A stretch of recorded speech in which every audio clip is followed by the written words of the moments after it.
Ashlands PTB has gone live. Yes, the update we've all been waiting for is available if you want to test it out. If you haven't done so already, or you're going to wait until it goes live for absolutely everyone, then hopefully my tips guide today will guide you through. Leave a like, find it useful, and let's go. Everything I wish I knew about Ashlands before I started playing. Very obvious and very basic, but this is the way that Valheim flows. You're going to need the boss item that you got from the previous boss, and that previous boss was, yep, the Seeker Queen. She will give you the majestic carapace, which you'll be able to use to go and make the artisan press. I'm saying it loud and clear, do not start sailing to the Ashlands until you have defeated the Queen. As you might expect, things are going to hot up. There's actually a line of boiling water that as soon as you set foot past it on your raft or ship, it will set alight and you are about to die. So you're going to need the brand new boat, the Drakkar. It's massive, you can fit a locks on it if you can work out a way to do so, and it will hold up to 32 slots for different items. The ability to craft this is what you unlock with the brand new items. If you set up a fob somewhere close to the Ashlands, hopefully with all the materials you need, all the crafting benches, and more importantly things like blast furnace, you definitely want to somehow bring a blast furnace or the materials to make one with you so that you can have it ready to go to cook the flint metal, the brand new ore that you're going to find in Ashlands. With this you'll be able to craft a new portal, which I'll talk about later. But let's get to the Ashlands first, and you're going to have to deal with these big spiky outcrops.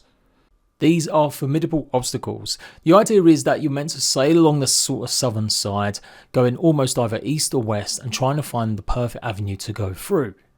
The Drakkar ship is a little bit light on health at the moment, so I'm sure it will have a little bit of a buff, as it won't take long before you actually damage it. There are going to be new dangers. You will need poison resistance potions, believe it or not. It's not all just fire damage you're going to be taking, as the brand new Seymours can do poison. And a good bow, or making sure you always stop to take care of vultures. It can be tough, and you will need that repair bench. What you can do is put the repair bench down on these spires which you can actually walk on, and then go ahead and repair your boat. I think it'd be amazing if we could place a portal down on a boat, maybe not the repair bench, but yeah, the devs are kind of resistant to that. So you are going to have to just make sure that you've got that fob set up as soon as you make it to landfall. Eventually you will do so, and the land will be slightly more safer than the seas. Nah, who am I kidding?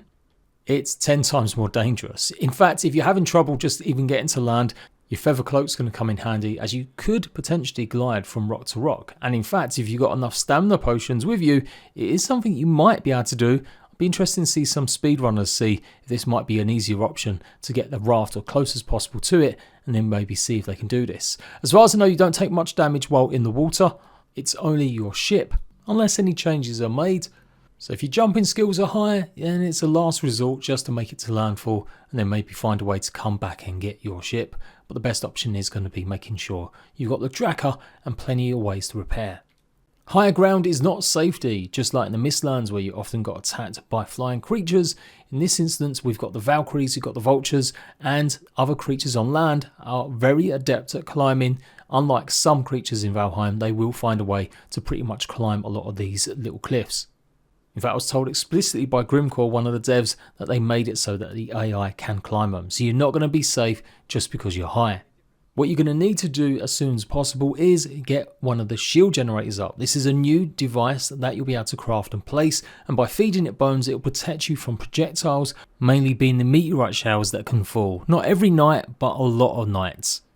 You've got little embers and shards. They still can blow across any time of day, so there is always a risk that your base might accidentally catch a light. It's a brand new mechanic. It's been added in for the Ashlands biome only, unless you change it in any of the settings, so don't panic. But yes, you are going to have to craft and make or have the materials to get the new stuff, which means having some certain cores, which shouldn't be too much of a problem, but you're also going to need some of the black cores to craft it. A good amount of black marble and a good amount of iron as well, as you're going to need 100 iron nails to go ahead and craft the Drakkar. So once your shield generator is up, this should protect you from more of the fire and meteor damage, but not necessarily other flying creatures and other mobs. You can load up to 10 bones. I don't think it matters what bone you use, just as long as you've got 10 inside, that should keep you protection. The bubble will change colour, and it gives you basically a warning sign that you're getting low when it gets to pink. That's when you've got to go and refill it, as that's the last stage of colour. And yep, it can happen. Now the meteor showers aren't going to destroy every square inch of the map every night time. I did do a bit of testing and absolutely one piece of wood got absolutely wrecked when I left it outside the bubble. But it still had a bit of health. I'd be more concerned if something does catch a light rather than direct damage from a meteorite, so far at least anyway, and then you're away and it might burn down while you're adventuring. Of course, that's not the only danger, and I kind of wish I knew to bring something a bit more range, like a Atgar. Although warning, with the new elemental weapons, you won't actually be able to get any new elemental Atgars. It's like the one weapon set that's kind of been ignored or left out of a lot of the others, where you can get variations now. We'll talk about that later. But the mobs of Ashlands are no joke. They seem to be overspawning at the moment in PTB. Hopefully this will get a bit of a nerf and everything moves quick. You assume that maybe some of the slower ones will take a little bit more time, but no, they can really catch up to you. Pretty much every creature in Mistlands seems to have these Nike shoes on. I actually recommend having a magic or mage build. Using the fire staff is really good. That extra burn damage while you run away, and surprisingly a lot of the mobs aren't necessarily resistant to it just because lava and fire in the Ashlands. I found the ice staff was just a little bit too weak sauce and it took a whole kind of charge to defeat one of the soldiers, where a good 2 or 3 shots from this give you time to adjust and move around a little bit more as well. For the vultures, top tip, when they swoop in, just keep walking backwards and they won't hit you. It can be tough when you've got other creatures around maybe, but don't ever try just running sideways or even dodging. I found this was the best way to avoid them for now. Then you can just time hopefully your attacks to take them out. Lightning damage or some of the bigger hammers that can do a lot of shock around and pretty much push enemies away is also a viable method if you're going to go down the melee route. Tweakers are annoying. Well, tweakers, they throw rocks at you from distance and can take a swipe, but they act quite a bit like the grey dwarves, and sometimes they'll come up to you and then just pretty much blow a raspberry and run away. You have to be careful of the fire. Every time you set fire to something, then you've got a chance of the ground actually catching fire too. Now obviously you're going to have lots of supplies and it is an obvious one, but make sure you've got plenty of stamina potions, and I would absolutely make sure you've got a stamina build so that you can really run away when you need to. Enemies do hit like an absolute tank, but I think it's definitely important to have that balance, making sure you've got enough stamina to hopefully avoid and outrun some of them. And it might seem obvious again, but if you've been to the Mistlands, hopefully you've got the Mist Walker. Anything with spirit damage actually seems to be doing pretty good damage as well. If you can find a few spires that are maybe in deeper water, it really might be a better idea to build on one of them first. If you're hoping to take refuge in some of the ruins, they can be good for getting away from the charged creatures at least, especially if you get up high, but they are really weak. They can be destroyed and damaged easily. So you will see plenty of good looking areas that you think, yes, finally some space and respite, but One thing you do need to look around for here is the vines, the brand new vine berries. This is how you're going to make some new meads and potions, and look out for some of these ceramics. These can be broken down and you'll find ingots inside.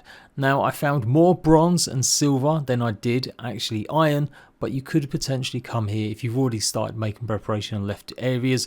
If you don't have the iron for a blast furnace, then you might be able to get some from smashing pots. The dwarves also have made it to the Ashlands, so you may find some of their encampments and some of their actual ward stones. You never know, there might be some loot there that you might be able to get some iron, but otherwise I think it's important to keep bringing that iron with you, or the blast furnace, to get the smelting going for the flametal as soon as possible. And then we've got the Morgan as well. Really fast, really rapid, do huge amount of damage. Nearly every creature in Ashlands can almost 2 or 3 shot you, but they don't necessarily have that much health. Like, they're not like Seekers where they're quite brutish, some of them anyway. The soldiers, obviously you'll find 1 stars and stuff like that, which are always going to be tougher, but generally they can be killed relatively easy. It's just the sheer number of them. Valkyries are no joke either, but you'll find them as you go deeper into the Ashlands, so hopefully you can avoid them for now. The idea to help reduce the mobs is by destroying these effigies. You'll find them scattered all over, and yeah, it should reduce the spawns, but I still think there's something up at the moment with just too many of them. And last of the mobs that you'll encounter in the first few days are probably going to be the lava blobs. These can explode if they get up too close to you, and they'll explode when they die. So great for taking out some of the rocks so you can get hold of the new material and then build your own kind of ruin-like structures for yourself. and they do tend to fight some of the charred sometimes, so that's also a bonus. Now it's definitely an enemy, but you can tame the brand new Askvins. These are pretty much super mutant necks. These guys are immune to lava when they walk through them. Unfortunately though, if you're riding them, it seems like you still take damage. Maybe that'll get changed in the future. So far I found that you can tame them by dropping the smoke puffs, the fiddlehead, or the brand new vineberry, which you'll find growing in certain buildings. But a crucial difference between this and the locks is they will drop eggs that you can then go and try and hatch, but they will need to be heated up quite considerably. So if you can somehow tame 2 of them and start breeding them, you can then take them eggs back to other biomes with you and keep them around bases or exploring other parts. They don't do any attacks while mounting them, but they will attack creatures when you've copped off. I'm going to be doing more detailed guide on getting these guys, but eventually, yes, they can also breed and you can get yourself a whole army of little baby Askvine. Yeah, I said it derpy. At the moment though, I do kind of wish I hadn't wasted my time because they can die pretty easily. It only takes like a 1-star charred skeleton to do a lot of damage, and if a Valkyrie gets hold of them, then they're going to be gone in a heartbeat. They are pretty nimble and quick, and they do make a good mount for that reason, but I wouldn't say it's necessary to really progress or survive in the game having one of these early, so save that for your checklist once you've got your fob and your base first set up. Right, let's talk about the metal. It's in pools of lava. Well, not always. You might find some nestled against other larger rocks, and that will make things a bit easier. Otherwise, you're going to have to use the new basalt bombs to go and get some. You'll unlock these by killing lots of the brand new lizard doggos, which we're going to talk about, and having some of their remains like their bladders. And you'll also need to gather some of the new prostite. It's kind of basically dynamite powder. You can get it from drops from the lava blobs, or you'll find these glowing nodules that you can hopefully set off or mine, but they are going to do explosive damage. Coupled together, this makes the basalt bombs. These can be thrown and create small platforms that last for a little while to help you get across the lava. If you try building, you'll quickly realise the wood is going to start to burn almost momentarily. You won't be able to use it. You really won't get much time, and don't overstay your welcome. One thing I would say is try and get to the top of one of these as much as possible before you start harvesting it away. As you can see, after a while they'll start sinking. Not a lot of time really to get some. In fact, you get more, or usually a lot more, of the metal from clearing out some of the keeps. Some of the new armor sets do give a little bit more burn protection, but it's still not going to be enough to have more than like half a second in the lava. So you got some metal. First thing you've got to do is craft the brand new portals, because you can now transfer your metals and anything else that used to be restricted through them. There's a glitch or bug at the moment in PTB where some stuff is still restricted, but that will be fixed. To craft these, you're also going to need the new molten cores, which you can find in keeps, and some of the brand new caves or the putrid holes, home of the Morgan. So yes, it's going to be dangerous. You'll find tons of bones in here, maybe some other loot as well, and yeah, you should be able to find hopefully some molten cores. The keeps themselves are super tough. You definitely want to take out the ranged weird creature ballistas that you'll find. If you hide behind one of the pillars, these will just carry on searching for something else to shoot, and then you can time your run and get in there and do a few hits. You can even stand by a pillar and actually hit it, and that's a great way to take them out. There's usually 3 or 4 though, so you have to be quick. And to stop enemies respawning, you must take out the effigies, the malicious effigies that are inside here as well. Usually guarded by a ton of the charred as well as Valkyries. You really have to be careful. How do you get inside these keeps though? Well, battering rams are probably going to be the best way. You can use catapults to fire explosive rounds at the walls, and that could be potentially a good way. You can break the walls down, don't have to go through the doors.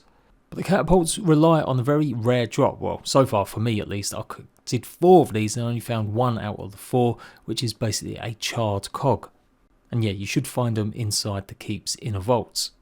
Otherwise, the battering ram, while bulky, is going to be easier to craft and make and get you through the first few at least anyway. And to find the place where you can summon the boss fight, you will find again the boss stones in some of these keeps and sometimes in high ruins. But the main thing we're here for is the brand new gemstones, hopefully getting some of the jade, bloodstone or the brand new iolite. They say you're going to be able to apply the new elemental damage to your brand new weapons, and that's how it works. You can't apply any of the elemental stuff to any older weapons. The elemental weapons and the basic types all will have the same flat stats, but the elemental stuff has some extra perks. So you'll find with the bloodstone stuff, it's going to give you more damage as you lose more health. The jade stone does flat damage of poison, but also gives an immobilization effect 15% at a time. And iolite will just do a flat thunder damage. You'll need the 2 new upgrade stations to go ahead and craft some of these. Well, actually only one. The gem cutter or the metal cutter, you only need one of them, and that should give you the ability to unlock, craft and make all of the elemental weapons too.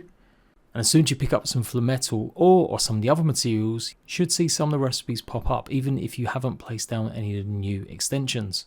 In the PTB at the moment, they're still a little bit too cheap, but they are being changed to match what they should be.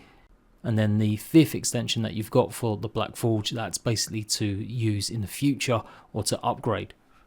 And of course there's a whole bunch of new armor pieces added to the game as well. 3 new sets dedicated to giving you more protection against the fire with the flametal, and then you've got the ask set, which is going to give you a good varied balance of being able to move but also good protection. And then you've got the askvin, which is more, I would say, magic based. It's going to give you more regenerative for your itra.